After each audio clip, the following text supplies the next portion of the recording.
কোনো রকমের ব্লেন্ডার বা ইলেকট্রিক বিটার ছাড়াই আজকে তৈরি করে দেখাবো আমি ঠান্ডা ঠান্ডা কোল্ড কফি। আসসালামু আলাইকুম everyone, welcome to Apsara's mini kitchen.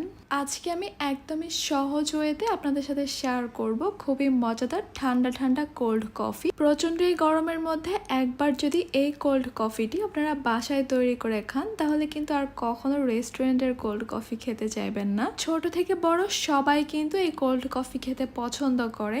একবার যাকে এইভাবে কোল্ড কফি তৈরি করে খাওয়াবেন সেই কিন্তু আপনার ফ্যান হয়ে যাবে। প্রথমে এখানে নিয়েছি আমি 100 গ্রামের মতো ডার্ক চকলেট, আপনারা চাইলে এখানে মিল্ক চকলেটও নিতে পারেন। এবার এই চকলেটটাকে আমি কুচি করে নিচ্ছি নাইফ দিয়ে, আপনারা চাইলে কিন্তু একটা গ্রেটারও গ্রেট করে নিতে পারেন। এরকম চকলেট যদি আপনাদের কাছে না থাকে তাহলে কিন্তু আপনারা চকলেট সিরাপটাও ব্যবহার করতে পারেন। চকলেট সিরাপ ছিল না আমার কাছে, তাই আমি চকলেটটাকে মেল্ট করে ইউজ করব। গ্রেট করে নেওয়া চকলেটগুলোকে আমি একটা বাটিতে নিয়ে নিচ্ছি।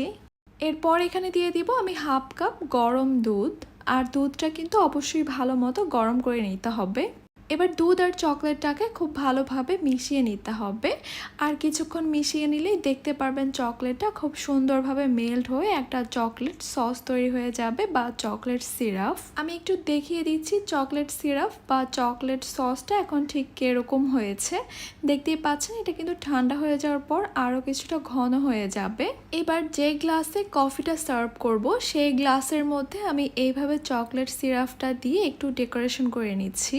কফি শপ বা রেস্টুরেন্টে কিন্তু কোল্ড কফিটা ঠিক এভাবেই সার্ভ করা হয়, তবে এটা টোটালি অপশনাল, আপনারা চাইলে অবশ্যই স্কিপ করতে পারেন এই টোটাল ব্যাপারটা। এরপর এই গ্লাসগুলোকে আমি নর্মাল ফ্রিজে রেখে দিব যতক্ষণ পর্যন্ত না আমরা কফিটা তৈরি করছি। প্রথমে একটা মিক্সিং বোলে আমি নিয়ে নিচ্ছি হাফ কাপ চিনি। এরপর এখানে নিয়ে নিচ্ছি আমি 2 টেবিল চামচ ইনস্ট্যান্ট কফি, সঙ্গে দিয়ে দিব এখানে আমি 2 টেবিল চামচ হালকা কুসুম গরম পানি। এবার একটা হ্যান্ড উইস্ক দিয়ে সব কিছুকে আমি খুব ভালোভাবে একসঙ্গে মিশিয়ে নিচ্ছি। সব কিছু ভালোভাবে মিশিয়ে নেওয়া হয়ে গেলে এবার কফির কালারটা চেঞ্জ হয়ে আসা পর্যন্ত আমি এভাবেই সব কিছুকে ফেটতে থাকবো। আপনাদের কাছে যদি হ্যান্ড ব্লেন্ডার বা ইলেকট্রিক বিটারটা থাকে তাহলে কিন্তু আপনারা এই কাজটা খুব সহজেই করে নিতে পারবেন।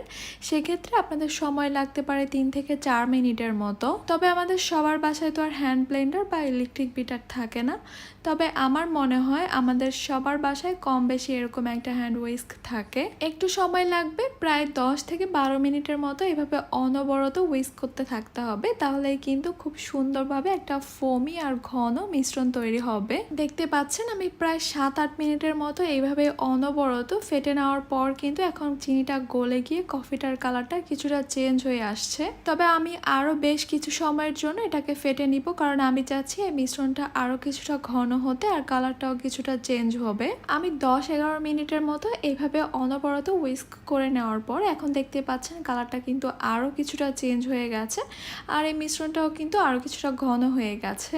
এবার একটা স্প্যাচুলার সাহায্যে বোলের চারপাশ থেকে কফির এই মিশ্রণটাকে আমি মাঝখানে এনে দিচ্ছি। আমি আবারও উইস্কের সাহায্যে আরও 2 থেকে 3 মিনিটের মতো এগুলোকে ফেটতে থাকবো। এবার অনেকের কাছে মনে হতে পারে এই কাজটা মনে হয় অনেক কঠিন, তবে আমার কাছে তেমন কোনো কঠিন কাজ মনে হয়নি।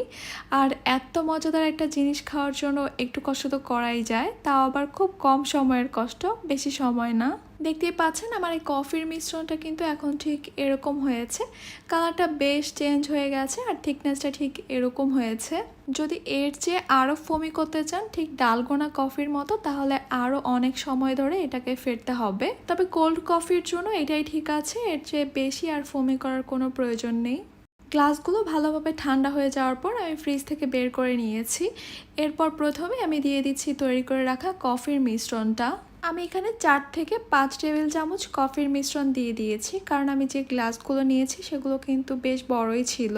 এরপর এখানে দিয়ে দিব আমি ঠান্ডা দুধ, যে দুধটাকে আমি আগেই জাল করে ঘন করে নিয়েছি, এরপর খুব ভালোভাবে ঠান্ডা করে নিয়েছি। এখানে আমি আলাদা করে কোনো আইস দিচ্ছি না, তাই দুধটাকে খুব ভালোভাবে ঠান্ডা করে দিতে হবে। আমার কাছে মনে হয় আলাদা করে আইস দিলে কোল্ড কফিটা পাতলা হয়ে যায়। আবারও আমি কিছুটা কফির মিশ্রণ দিয়ে দিচ্ছি, এর উপরে দিয়ে দিচ্ছি আগে থেকে তৈরি করে রাখা চকলেট সস বা চকলেট সিরাপ। সবশেষে একদম উপরে দিয়ে দিচ্ছি আমি কিছুটা কফি পাউডার। আপনারা আপনাদের পছন্দ মতো সার্ভ করতে পারেন, এখানে ধরা বাঁধা কোনো নিয়ম নেই। বাস তৈরি হয়ে গেল ঠান্ডা ঠান্ডা খুবই মজাদার কোল্ড কফি। এই প্রচণ্ড গরমের মধ্যে অবশ্যই এভাবে কোল্ড কফিটা ট্রাই করে দেখবেন, বাসার সবাই খুবই পছন্দ করে খাবে। আশা করছি আমার আজকের এই সহজ আর মজাদার রেসিপিটি আপনাদের কাছে খুবই ভালো লেগেছে আর সহজও লেগেছে। তাহলে আজকে এই পর্যন্তই। সবাই অনেক বেশি ভালো থাকবেন, সুস্থ থাকবেন। আল্লাহ হাফেজ।